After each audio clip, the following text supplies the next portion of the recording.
If you hadn't watched much college basketball this year, chances are you missed Lauri Markkanen and the Arizona Wildcats. They won the Pac-12 this year and made it to the Sweet 16 before Xavier outlasted them in the NCAA tournament. And a big part of their success is due to the big man from Finland. He blended into Sean Miller's offense seamlessly and was able to merge guard-like skills in a big man's body, calling to mind the likes of Dirk Nowitzki or a less athletic and less aggressive Kevin Durant. Markkanen attacked most out of spot-up situations, indicating Miller was willing to let his 7-footer get out on the wing and exploit mismatches along the perimeter. Out of this Horns formation, Markkanen pops out to the top while the ball screener rolls. I love how he attacks on the catch, and check out the floating lefty hook, nice.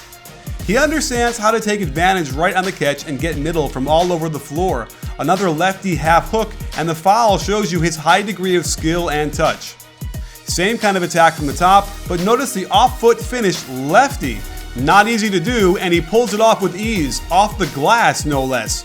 With his ability to drive it, I could see him play the small forward position, and these types of finishes should be no problem for him over smaller defenders. He's clearly developed the hook shot with both hands at full speed, and while he doesn't have the bulk to defend power forwards, I could see him blowing by NBA 4s that have to chase him out to the perimeter. What I like about the offense and how he existed in it is that you can see how he's looking for low post position, trying to seal his defender, then set an off-ball screen, then cut to the low block. By the end of this possession, he then floats out to the corner and can instantly transform himself from an inside player to an outside shooter. He is comfortable as a spot-up shooter as the pick and roll clears, and his shot is a thing of beauty.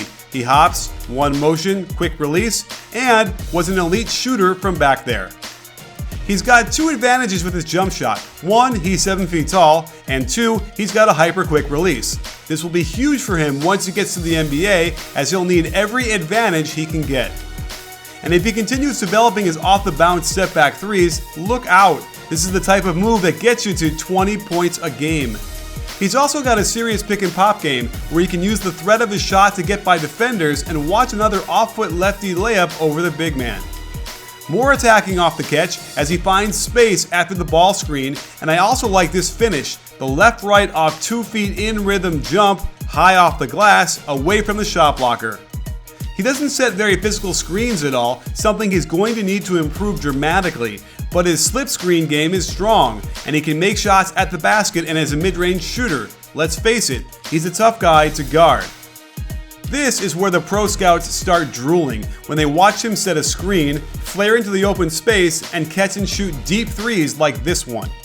His quick feet and release really help him in these situations where many of his defenders will be long and fast.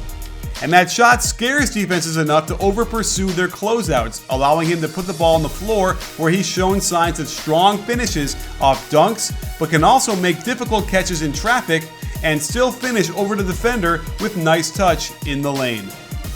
What made him so difficult to guard in the half court was that Markkanen can also post up. I've already gushed enough about his left hand, but check the lefty jump hook from 12 feet out. He scans the floor well, dribbling with his head up and a threat to pass before going to that lefty hook again. He's got good balance and takes his time, able to use the spin move to the baseline to seal his man off and then avoid the strip and finish through contact. He is delightfully old school down there, where he has a gorgeous sweeping right hook that is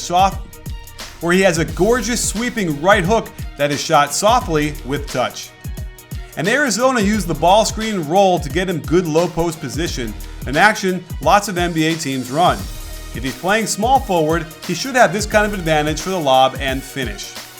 And he's also shown signs of wiry strength. He can use his body well to seal off the defender under the hoop and takes care of business once he gets it. Lowry has good speed in the open court for his size, and with his good hands and feet, should have no problem getting out on the break and beating slower power forwards down the court for dunks. And he's not just a dunker, there are a variety of moves he has to get that shot off under pressure against good athletes. While he definitely does need to increase strength, it's his core strength that really needs to improve, although we do see signs of decent core strength and balance, enabling him to take a lot of contact but still maintain focus on the rim for the finish. The real special sauce is when he's in the trail position and can catch and shoot from 3 when his man crashes into the paint on the break.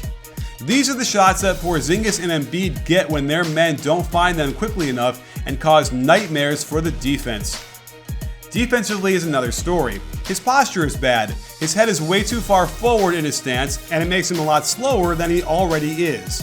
On this play, he is better at keeping his nose behind his toes, but you can see he reverts to a position where his head is too far forward, causing his weight to shift too much towards his man and limiting his lateral quickness.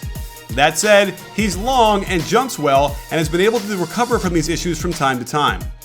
Again, his stance is a problem and can be easily fixed. He's crouched too low, his back is curved, and these are fixed with more core strength and better posture.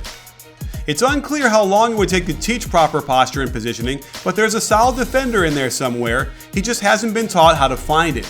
Once he cleans up all the extra steps he takes and learns to hone in on his man's waist, he'll be able to contest with his length and force misses.